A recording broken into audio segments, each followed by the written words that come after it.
Hello everyone. Welcome to another English learning video. This video will help you improve your speaking skills. I will tell you a beautiful story sentence by sentence. Pause the video after each sentence and repeat after me. Today I am going to tell you a short story. It is about a young girl. She loses her phone on the subway. She meets new people while trying to find it. In the end, she finds not only her phone, but also true friendship. Let's begin the story. My name is Emma Johnson, and this is a story about my phone. It is a story about the worst day. It became the best day of my life. I am a college student. I live in New York City. I study art at university. Every morning I take the subway to school.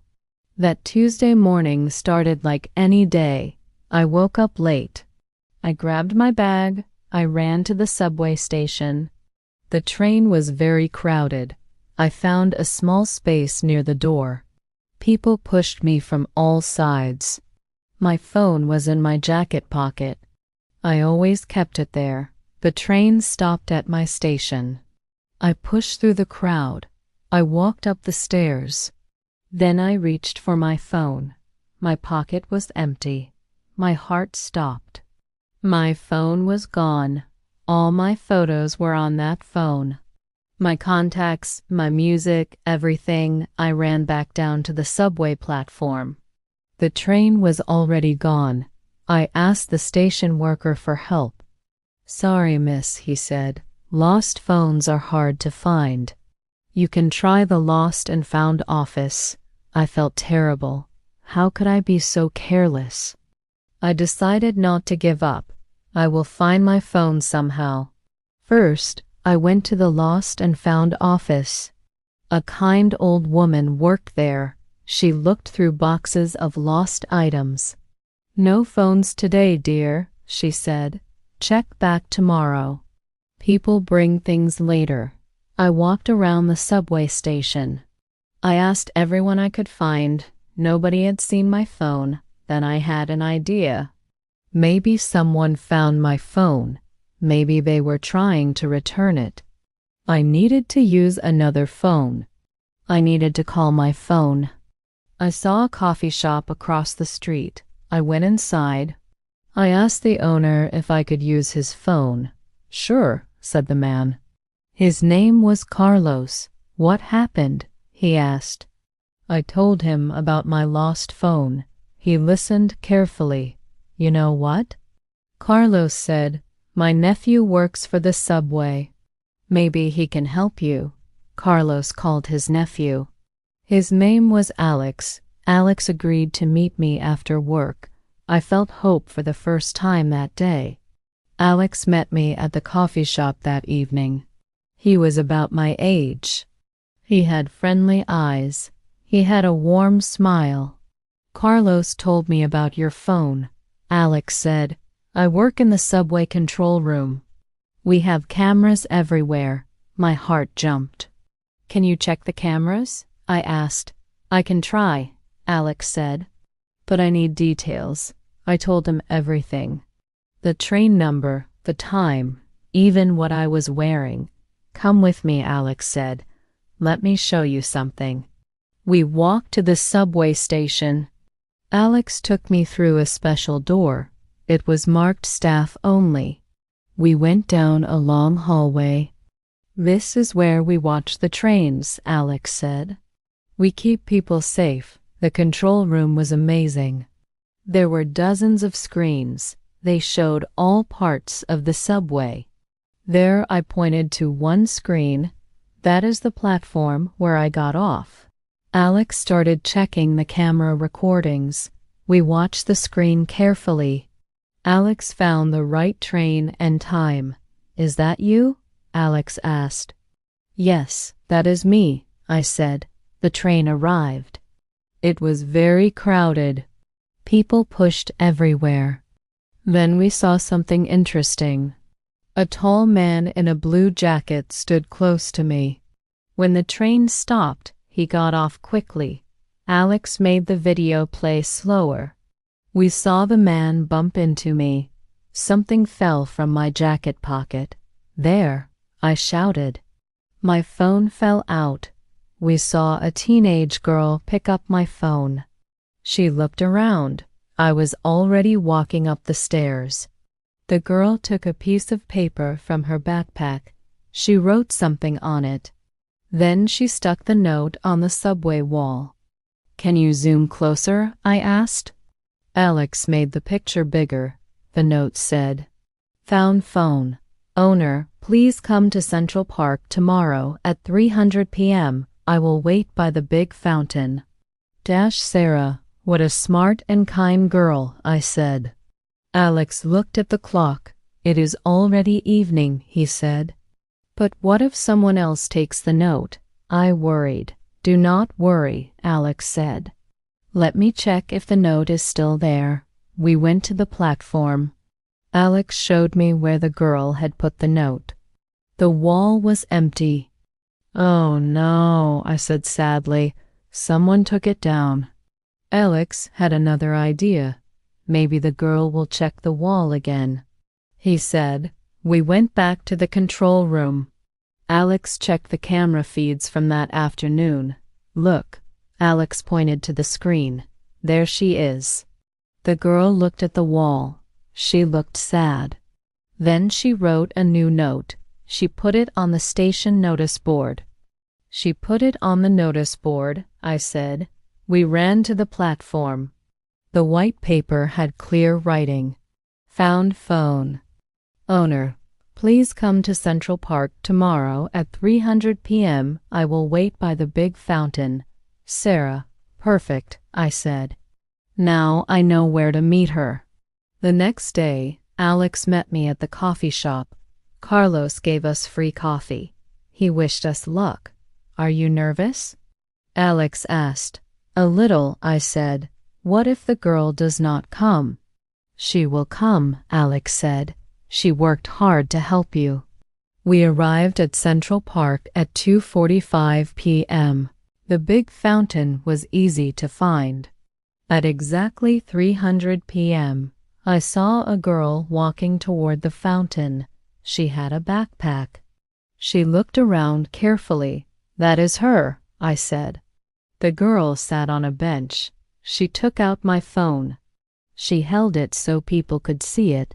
I walked up to her. Alex was beside me. "Excuse me," I said. "Are you Sarah?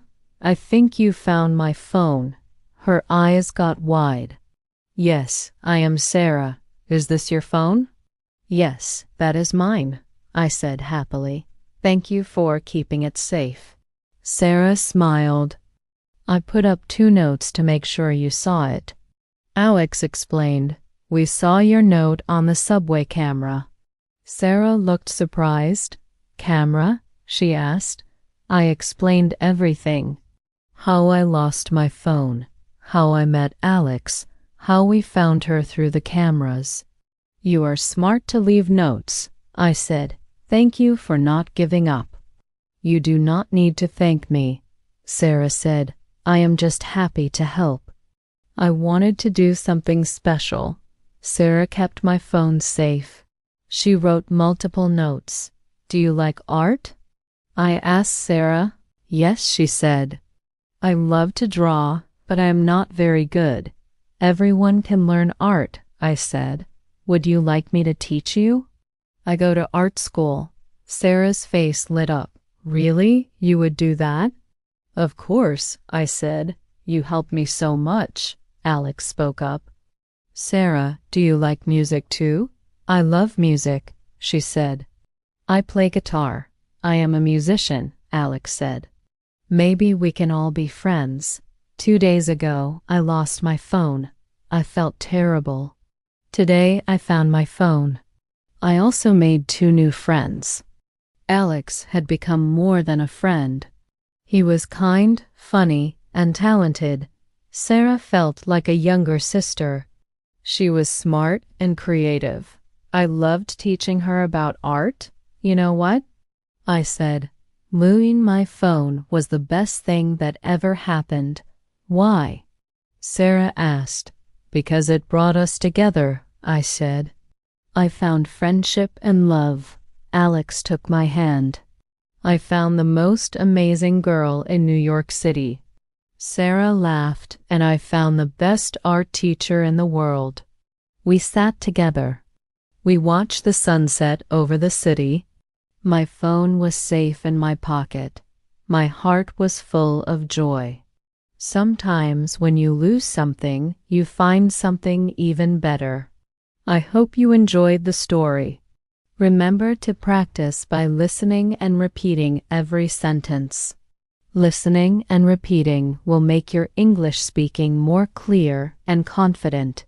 See you again in the next English learning video. After that beautiful sunset at Central Park, my life took a turn I never expected. The loss of my phone, which seemed like a disaster, became the catalyst for a series of events that enriched my life beyond measure.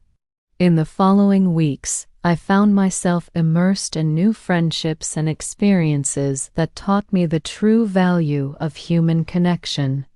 The first art lesson with Sarah was scheduled for the weekend after we met. I invited her to my apartment, which was small but filled with my art supplies and paintings.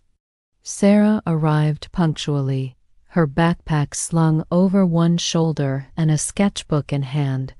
She seemed both excited and nervous. I've never had formal art lessons before, she admitted as I welcomed her inside. That's perfectly fine, I reassured her. Art is about expression, not perfection. We'll start with the basics and find what you enjoy. We began with simple pencil sketches, focusing on line and shape. Sarah was a quick learner, her hands steady as she drew. I showed her some techniques for shading and perspective, and she absorbed everything with keen interest. As we worked, she shared bits about her life. She was a high school student, passionate about science and art, but often felt overshadowed by her more academically focused peers. Teaching her became a joy for me, not just because of her gratitude, but because I saw in her the same love for creativity that had drawn me to art. Meanwhile, my relationship with Alex blossomed. We started meeting regularly, not just for coffee, but for walks in the park, visits to museums, and even subway rides where he'd point out interesting facts about the transit system. Alex was indeed a musician, playing guitar in a local band that performed at small venues. He invited me to one of his shows, and I was mesmerized by his talent. The way he commanded the stage, his fingers flying over the strings, was captivating. After the show, he introduced me to his bandmates, and they were all warm and welcoming. It felt like I was becoming part of a new community. One evening, Alex suggested that Sarah join us for a jam session. She plays guitar too, right? It could be fun, he said. I loved the idea, and when I asked Sarah, she was thrilled. We gathered at Alex's apartment, which was adorned with musical instruments and posters of famous bands. Sarah brought her acoustic guitar, and Alex had his electric one. I, though not musically inclined, listened intently as they played together. At first, Sarah was shy, but Alex encouraged her, teaching her chords and rhythms. Soon they were playing a simple melody, and I could see the joy on Sarah's face. It was in that moment that I realized how much we had all gained from that initial misfortune. As weeks turned into months, our trio became inseparable. We explored New York City together, from the bustling streets of Manhattan to the quiet corners of Brooklyn. Sarah introduced us to her favorite bookstores, Alex took us to hidden music spots, and I shared my knowledge of art galleries. We became a support system for each other. When I had a challenging project at university, Alex and Sarah helped me brainstorm ideas. When Sarah faced exams, I tutored her in art history, and Alex helped her with math, using music rhythms to explain concepts. When Alex had a big performance, we were there in the front row, cheering him on. However, like all relationships, we faced our share of challenges. There was a time when I felt jealous of the growing bond between Alex and Sarah. They spent more time together music-wise, and I worried that I was being left out. It was a silly thought, but it nagged at me. One day, I expressed my feelings to Alex, and he listened patiently. "Emma, you are the reason we all met," he said. "You brought us together. Sarah looks up to you like a sister, and I care about you deeply." His words melted my insecurities, and we talked it out, realizing that open communication was key. Sarah also had her struggles. She was under pressure from her parents to focus solely on academics, and they were skeptical of her spending time on art and music. We encouraged her to pursue her passions while maintaining her studies. I shared my own experiences of balancing art and school, and Alex talked about how music had taught him discipline. Together, we helped Sarah have a conversation with her parents, and eventually they came to understand her interests better. They even attended one of our art music gatherings, where Sarah showcased her drawings and played guitar with Alex. It was a proud moment for all of us. The pinnacle of our journey came when we decided to collaborate on a community project. Inspired by our story, we wanted to give back to the city that had brought us together. We organized a Lost and Found event in a local park where people could share stories of lost items and found connections. We set up art stations for children, music performances, and a booth where subway workers like Alex provided safety tips. Sarah designed flyers, I painted a mural, and Alex coordinated the music. The event was a success, attracting hundreds of people. Local news even covered it, and we were interviewed about how losing a phone led to friendship and community service. Through this event, we met many others who had similar stories. One elderly man told us about losing his wedding ring on the subway and how a stranger returned it, leading to a lifelong friendship. A young mother shared how she lost her bag but found support from neighbors. These stories reinforced our belief in the goodness of people and the serendipity of life. As my relationship with Alex deepened, we officially became a couple. It wasn't a dramatic confession, but a natural progression. We were already spending most of our time together, and one evening, under the stars at Central Park, he told me he loved me. I felt the same, and from then on, we were partners in every sense. Sarah was delighted for us, and she often joked about being our third wheel, but we always included her in our plans. She became like family, and I imagined her being part of our lives for years to come. The art lessons with Sarah continued, and she improved remarkably. She entered a school art competition and won first prize with a painting inspired by our friendship.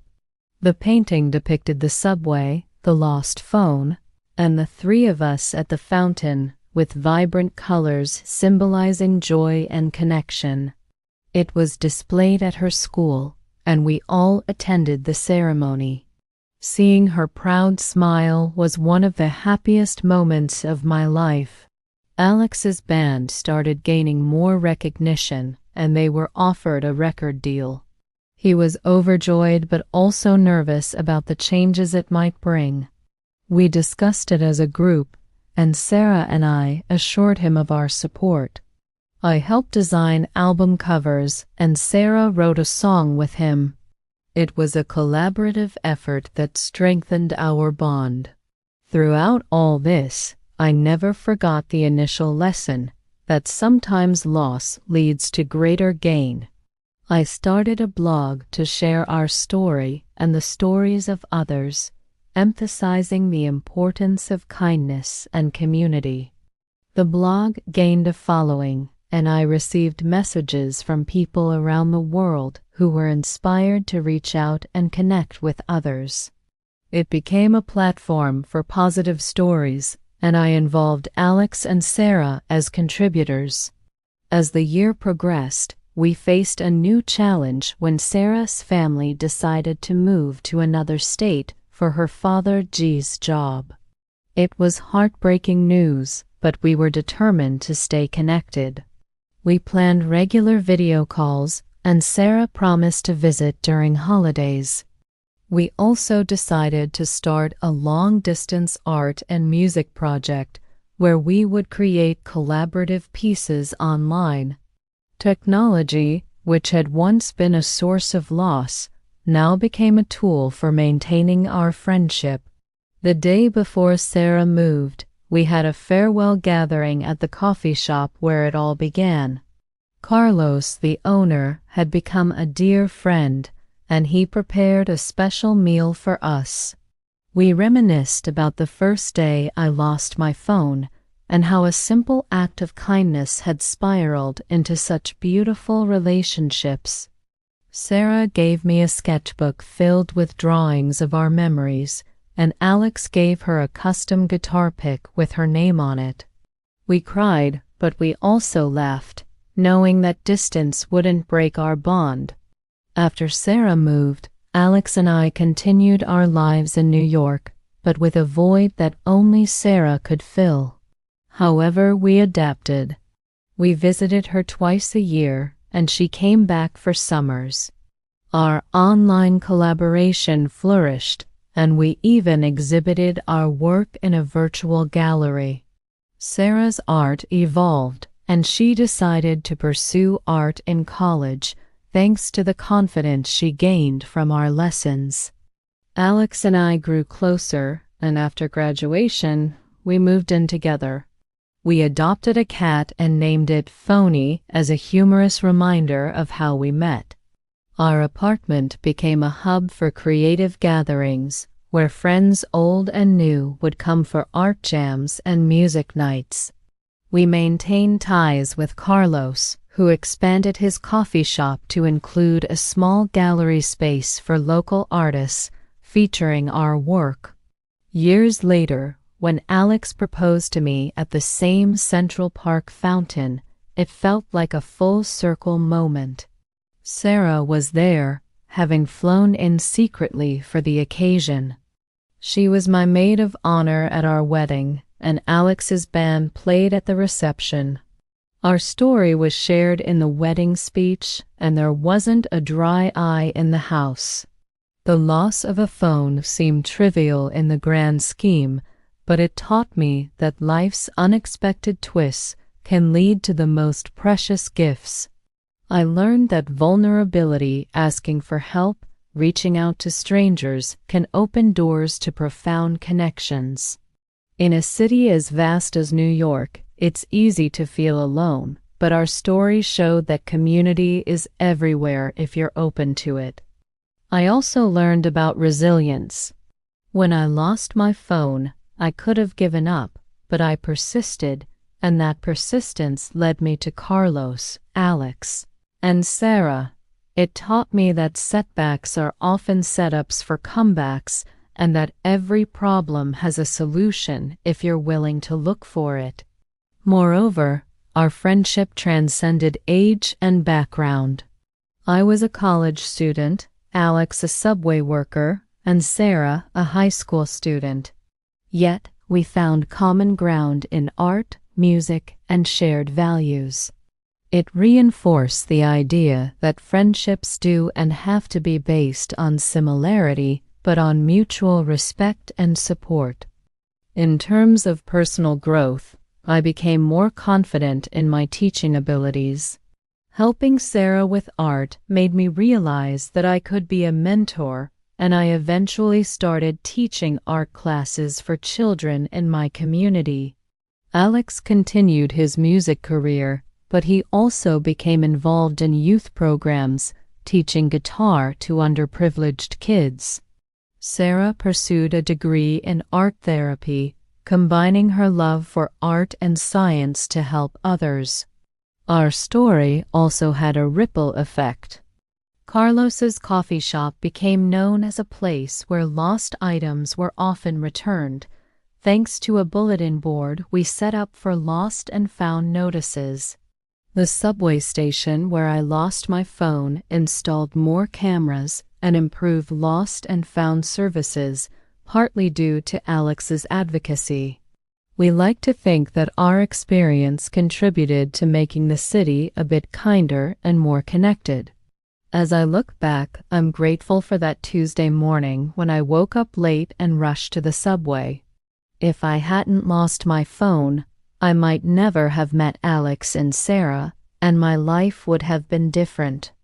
Of course, it's impossible to know what might have been, but I cherish what is. To anyone reading this, I encourage you to see the potential in every loss. Whether it's a lost item, a missed opportunity, or a failed plan, there might be a silver lining. Reach out to others, be open to help, and remember that kindness can create chains of positive events. In conclusion, the story of my lost phone is not just about retrieving an object. It's about finding human connection in a digital age. It's a reminder that behind every screen, there are people with stories, and sometimes, all it takes is a lost phone to bring them together. Now, returning to the English learning aspect, I hope this extended story has provided you with more material to practice your speaking skills. Remember to listen and repeat, and perhaps share your own stories of loss and found connections. Practice makes perfect, and every sentence you repeat brings you closer to fluency. Thank you for watching, and see you in the next video.